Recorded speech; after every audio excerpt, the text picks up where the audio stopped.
Bonjour à tous et merci d'être avec nous ce matin pour que nous puissions parcourir ensemble les principales unes en kiosque au Cameroun. Commençons ce matin par l'hebdomadaire confidentiel qui, s'agissant de chefferie traditionnelle, nous présente une situation explosive à Konsamba 2e. D'après les informations que nous rapporte l'hebdomadaire confidentiel ce matin, les populations du village d'Okmoa dans l'arrondissement de Konsamba 2e dans le département du Mongo, région du littoral, sont sur le pied de guerre. Elles auraient appris que l'administration centrale souhaiterait faire reprendre le processus de désignation de leur chef alors que ce dernier a été plébiscité à 100% le 17 juin dernier par des notabilités coutumières compétentes conformément à la réglementation en vigueur au terme de plusieurs consultations d'usage. C'était à l'invitation de Amit Youfedi, sous-préfet de cet arrondissement. L'information ce matin, vous l'aurez en parcourant les pages 6 et 7. En petite une ce matin, l'hebdomadaire s'intéresse à l'élection présidentielle de 2025 et nous fait savoir que la SEMDEC est pour une candidature de Paul Biya. Lutte contre les hépatites en petite une, le coup de pouce du gouvernement nous est présenté. Et s'agissant du village Mévia, Sa Majesté Passi Madeleine Makoumak est aux côtés des enfants. Toutes ces informations ainsi que bien d'autres, vous les retrouverez ce matin en parcourant les colonnes de l'hebdomadaire. Le quotidien Nouvel Horizon, pour sa part, ce matin, nous parle de la prison centrale de Koudengui où une mère et ses enfants âgés de 5 ans et 2 ans se retrouvent. Elle se retrouve donc en train d'élever ses enfants au sein de la prison centrale de Koudengui. Pourquoi cet état des choses? Que s'est-il passé? L'information est à retrouver ce matin des pages 2 à 7. Le journal de l'économie et des finances, Eco Matin, parle de convention fiscale chez le Cameroun à sa grande une et nous présente les enjeux et les défis pour l'État du Cameroun. À son autre une, le journal parle de la CEMAC, le marché des titres publics est sous haute tension. Secteur bancaire, le Congo a choisi BGF e-Bank pour reprendre la filiale pays de Société Générale. Toutes ces informations ainsi que bien d'autres, vous les aurez ce matin en parcourant les colonnes du journal de l'économie et des finances. Le quotidien Econews, pour sa part ce matin, s'intéresse à la Sonamine et le défi minier en s'interrogeant. Un parfum de confiance. La Sonamine œuvre pour renforcer la confiance avec les sociétés minières dans l'optique de dynamiser et d'attirer davantage d'investisseurs dans le secteur. Face aux attentes des entreprises, parviendra-t-elle rapidement à répondre favorablement? C'est une interrogation que pose le quotidien Econews à sa grande une ce matin. Et d'ailleurs, le quotidien nous présente un décryptage à ce sujet à sa page 5. Avec le billet hebdomadaire L'Indépendant à kiosque ce matin, on parle de Bélibi au portant Wanted, s'exclame ce matin le journal. Le commandant de brigade de Meyo cautionne la cavale de l'agresseur de 2 gendarmes, nous renseigne le journal à la page 3. Assemblée nationale, retrouvons les 7 vies de Cavaillé Yégué Djibril. Programme économique et financier, retrouvons le satisfecit des institutions de Bretton Woods. Et puis EMIA, un nouveau campus d'Hawaï prend corps. Toutes ces informations ainsi que bien d'autres, vous les aurez ce matin en parcourant les colonnes du billet hebdomadaire L'Indépendant.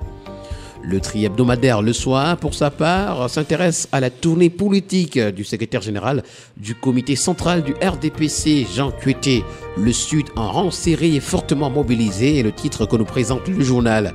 Le secrétaire général du comité central du RDPC, Jean Kueté, a présidé un séminaire à l'intention des responsables de la commission permanente régionale du comité central du RDPC pour le Sud. Cette région en rang serré et fortement mobilisée a accueilli le secrétaire général du comité central du RDPC. C'était le samedi 21 octobre 2023 à Iboulova. Syndicat des médecins du privé, Sinamec ce matin en petite une. Retrouvons leur doléance présentée aux mines santé et puis projet de construction d'un nouveau camp de l'école militaire interarmée. De la parole à l'acte, nous renseigne le tri hebdomadaire Le Soir. Le billet hebdomadaire Le Financier d'Afrique, pour sa part ce matin, s'intéressant à l'Afrique centrale, nous renseigne que la cause du MAF et l'UNIPAS promeuvent la culture boursière. Le régulateur du marché financier et les patronats de la CEMAC s'engagent à mettre sur pied une plateforme pour éduquer et inciter les entreprises aux activités de la bourse de Douala. S'agissant ce matin des entreprises publiques, 13 nouveaux directeurs généraux ont été nommés au Gabon. Et puis GERSIC 2023, que valent les résultats des chercheurs camerounais? Le journal Le Pélican en kiosque ce matin, parlant de l'aéroport international de Garoua, nous fait savoir que le ministre des Transports est rassuré par les normes édictées par l'OACI.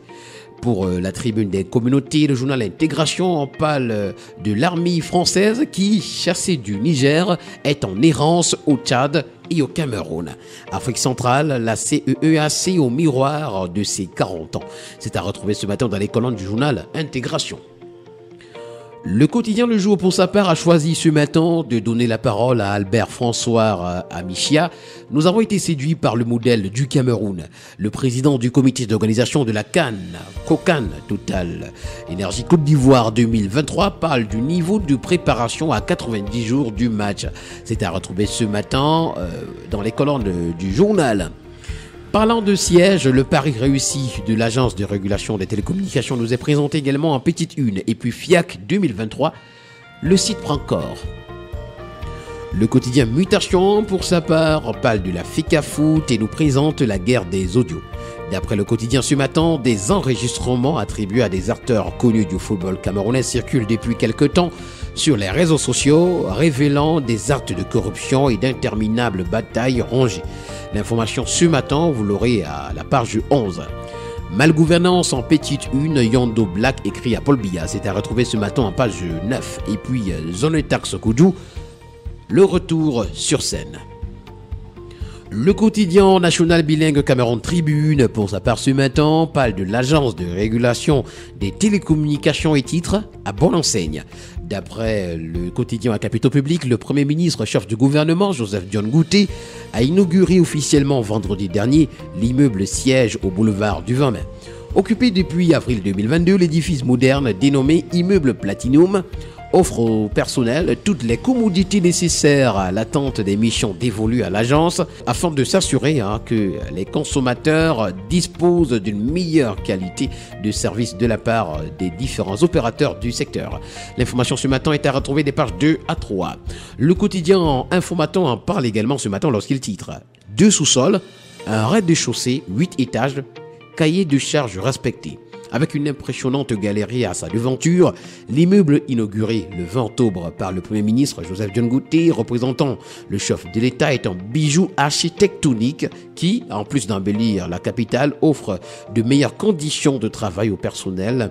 L'ouvrage a par ailleurs été bâti selon les directives de la présidence de la République.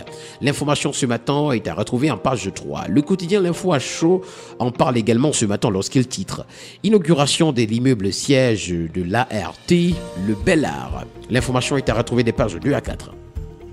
En petite une ce matin, affaire SDF G27 contre SDF. Le TPI de Yaoundé Centre Administratif s'est déclaré incompétent, exercé en qualité de régisseur ou d'agence conseil au Cameroun, ce que le MINCOM exige, nous est présenté à la page 9. Et puis Kodengui, 2 enfants à la prison, c'est à retrouver ce matin à la page 7. D'autres informations également sont à retrouver dans les colonnes du journal. Le quotidien Vert Émergence, pour sa part ce matin, parle de disparition des enfants et nous permet de faire une incursion dans un phénomène. C'est à retrouver ce matin à la page 3. Expulsion des soldats français au Niger. Le Cameroun devient un couloir de passage. Et puis CEMAC, le Cameroun annule les visas d'entrée pour les pays de la sous-région. À la grande une du tri hebdomadaire L'Œil du Sahel ce matin, Gaoundéré, les indemnisations à problème de Selbédaran nous sont présentées. C'est à retrouver au complet à la page 9. Yaoundé, l'école militaire interamée déménage à Hawaï. Surdité, 500 enfants ciblés dans une campagne à Maroua. Et puis relance post-Covid-19, 68 milliards pour lutter contre l'insécurité alimentaire.